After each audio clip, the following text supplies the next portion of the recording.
Se você está completamente de fora, você não está sabendo, e a Bienal do Paraná teve que soltar uma nota de esclarecimento por acusações e por fatos. Quem fez ela soltar essa nota foi o Publish News, que soltou essa matéria falando sobre a Bienal do Paraná. Tá? Eu não posso falar muita coisa que eu sei e que não tá aqui nessa matéria. Eu também não posso falar porque eu tinha um contrato com a Bienal do Paraná. E essa é a primeira vez que eu falo oficialmente que a Flive não irá mais para a Bienal de Curitiba, para a Bienal do Paraná. A gente não vai mais. A gente não vai mais desde fevereiro, no começo de fevereiro. Eu não podia contar para vocês antes, não podia contar para ninguém antes. Justamente porque o que eu ia falar para vocês? Eu ia falar, olha, a Flive não vai mais para a Bienal do Paraná, mas eu não podia falar a verdade. Eu não podia falar que é justamente porque a Bienal do Paraná está apresentando sinais que não me deixam seguro para estar lá expondo. Mas se eu falasse isso antes para vocês, isso podia virar uma polêmica. E tudo bem virar uma polêmica, porque é uma polêmica. Mas não podia ser uma polêmica que partia de mim. Várias pessoas estavam nessa mesma onda. A Lela, que estava lá no Threads, falando com todas as letras sobre, só faltava falar qual era a Bienal. Foi a pessoa que chegou mais perto de expor o negócio. Mas todo mundo sabia que assim que o Publish News soltasse a matéria, a gente poderia falar sobre. E a gente sabia que o Publish News ia soltar a matéria porque eu conheço muitas pessoas que foram entrevistadas pelo Publish News para essa matéria. Muitas. Então, a gente sabia que ia rolar. Inclusive, sabe o vlog do sorteio da Bienal? Lá no sorteio da Bienal, um dos assuntos mais comentados entre os expositores era a Bienal de Curitiba, a Bienal do Paraná.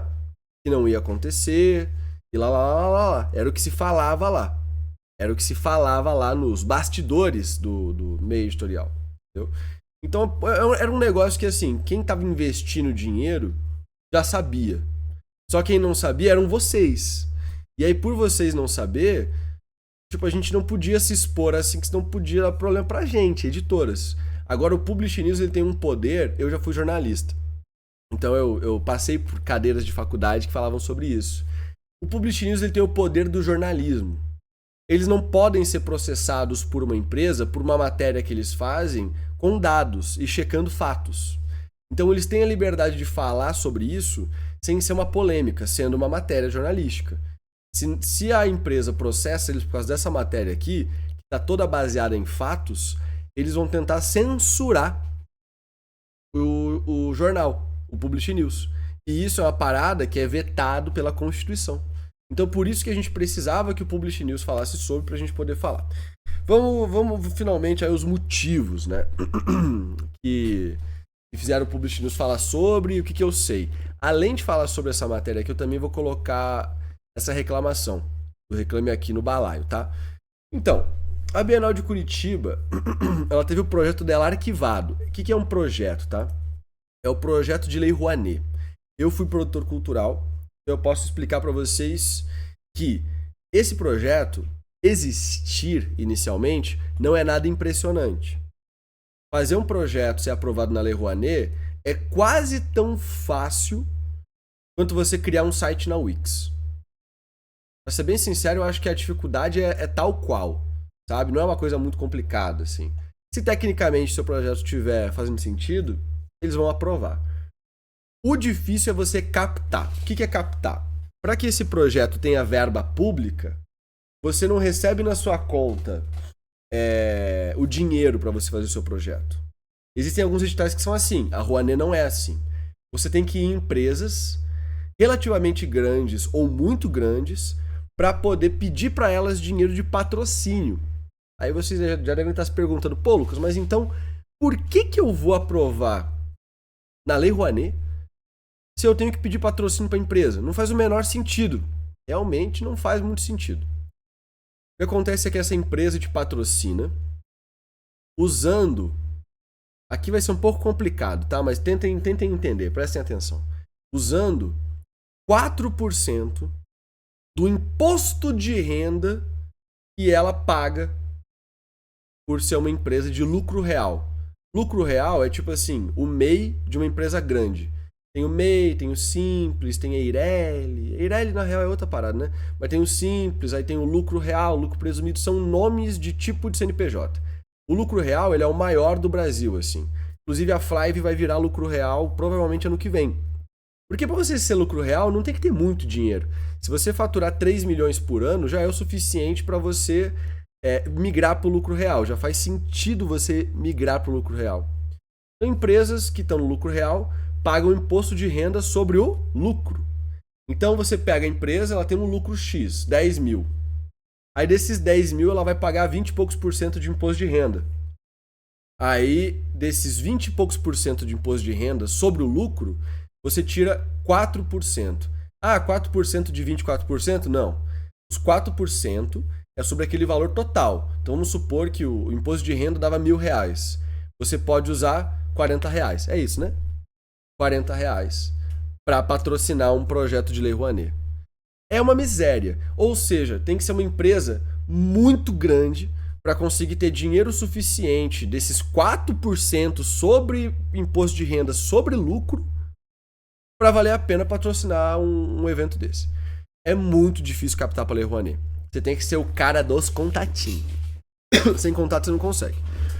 E o projeto da Bienal do Paraná, aparentemente, não tinha nenhuma empresa patrocinando ainda pela Lei Rouanet.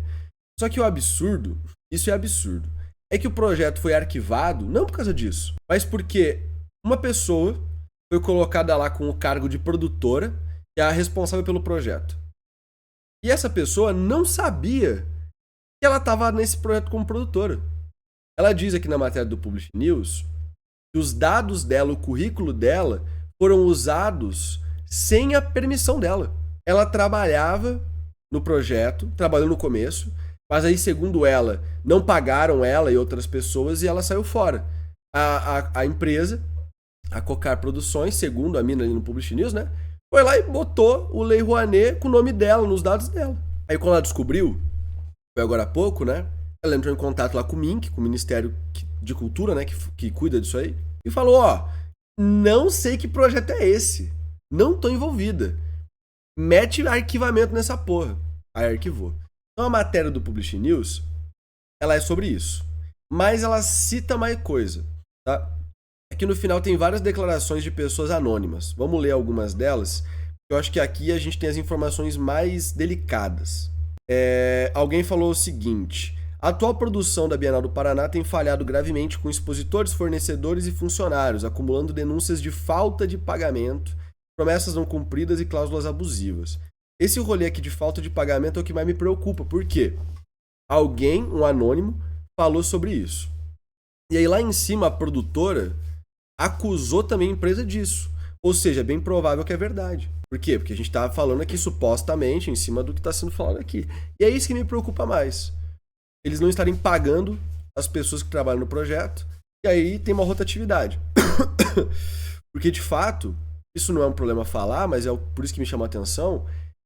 A equipe toda da Bienal do Paraná, praticamente, foi trocada recentemente. Porque eu conversava com algumas pessoas por e-mail, do nada todo mundo saiu. E eu comecei a ser atendido por outras pessoas. E me disseram, a equipe toda anterior foi demitida e agora tem uma nova. Aí eu fiquei, caramba. E aí tem esse rolê essas acusações de falta de pagamento, aí eu fico preocupado que seja verdade, entendeu? Porque aí é complicado de você apoiar um projeto que não paga os seus trabalhadores. A Cláudia levantou uma plaquinha pra mim. Vocês não têm como saber, mas ela levantou uma plaquinha e fez uma pergunta. Bora pra mais uma declaração. Para quem trabalha com o mercado editorial, eventos assim são fundamentais para a divulgação de projetos, o fortalecimento de redes de construção de oportunidades para autores profissionais. É urgente que medidas sejam tomadas para evitar que a literatura, que já enfrenta tantos desafios no Brasil, sofra com esse tipo de situação. Os expositores que solicitaram um extrato contratual precisam reaver os valores gastos a fim de diminuir os prejuízos que esse evento já causou. Isso aqui também é uma questão, tá? Aqui é um monte de lero-lero, sinceramente. Tipo, faz sentido, mas é lero-lero. Não agrega em nada. Aqui agrega. Ó, os expositores, ou seja, mais de um. A Flive não tá mais. Eu sei de outra pessoa que não tá mais, porque colocou aqui no Reclame Aqui, né? Então tem mais de um, com certeza. E solicitaram um extrato. Então tem mais gente que solicitou o extrato contratual. E saiu do evento já. A Flyway é uma dessas empresas. Precisam reaver os valores gastos. Por quê? É citado aqui no Reclame Aqui, tá? E eu preciso falar que eu confirmo essa informação, porque é uma informação contratual, né? Que não tem como reaver os valores. O evento ele pode ser adiado para sempre, contratualmente, que não dá direito à editora reaver os valores que ela pagou pelo evento. Um dos motivos que me fez pensar na rescisão foi justamente o último adiamento que teve. Adiaram para uma data que conflita com a Bienal de Pernambuco, que a gente também vai. Então esse foi um dos motivos de eu ficar meio assim.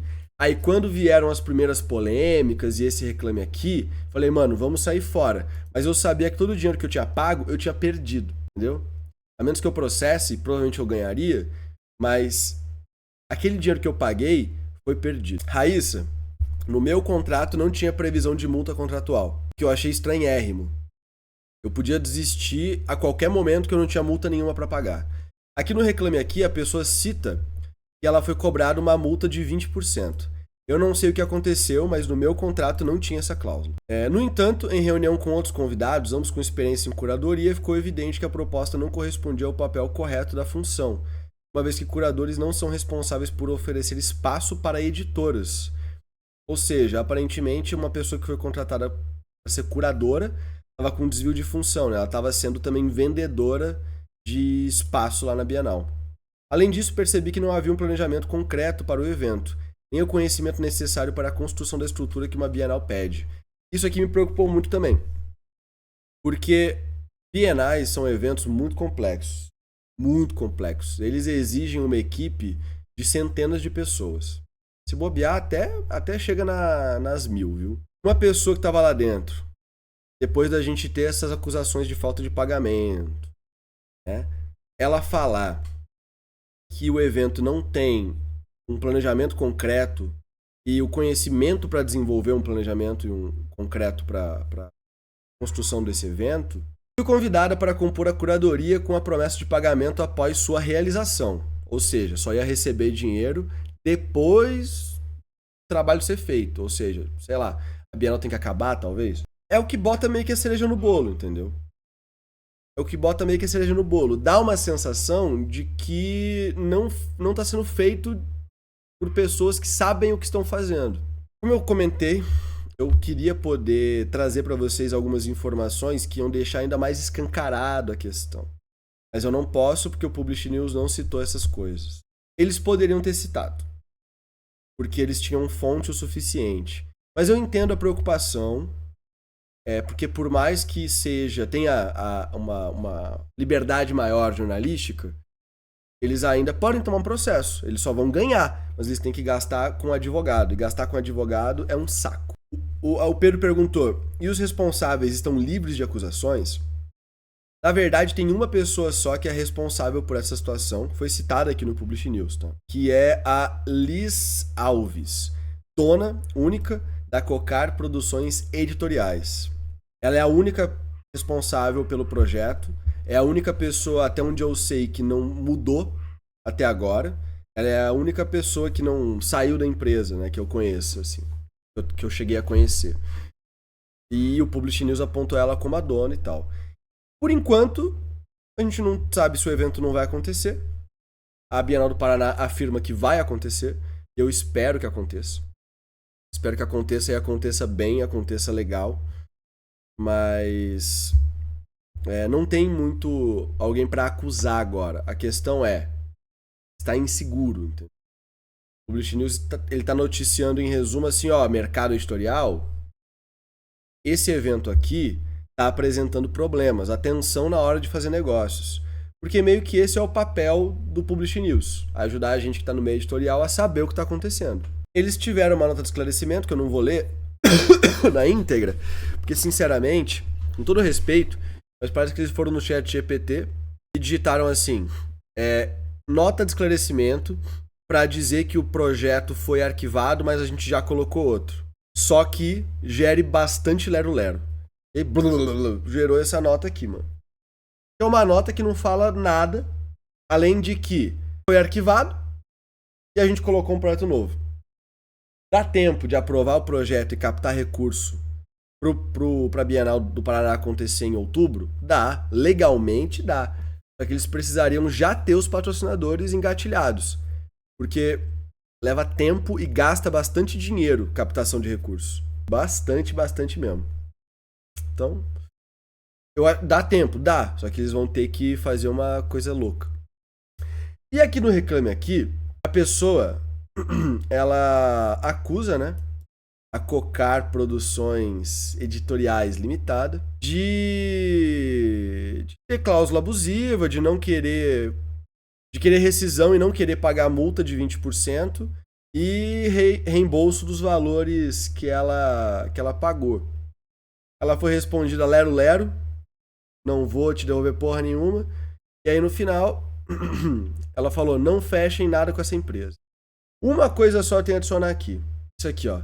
Algo que chama atenção no contrato é a chave Pix ser direcionada a uma conta poupança de pessoa física de um terceiro, que não faz parte do corpo societário da empresa e se limita a uma única pessoa que é produtora e curadora do evento. E eu quis trazer isso aqui porque é uma acusação. Mas isso é um negócio que eu sei que eu posso falar pra vocês sem problema. Porque isso aqui, gente, é verdade, tá? Posso afirmar pra vocês que isso aqui é verdade. Porque eu pagava. Eu paguei 2 parcelas do nosso contrato.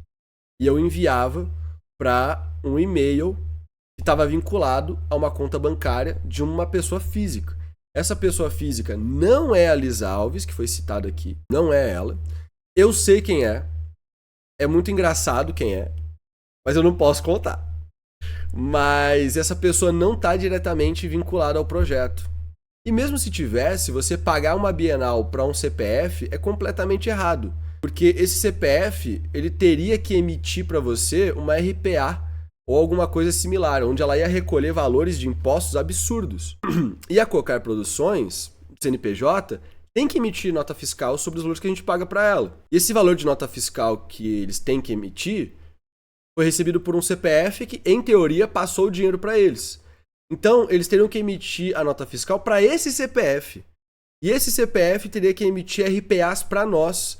O problema é que quando você gera uma RPA, na verdade é a empresa que gera, né?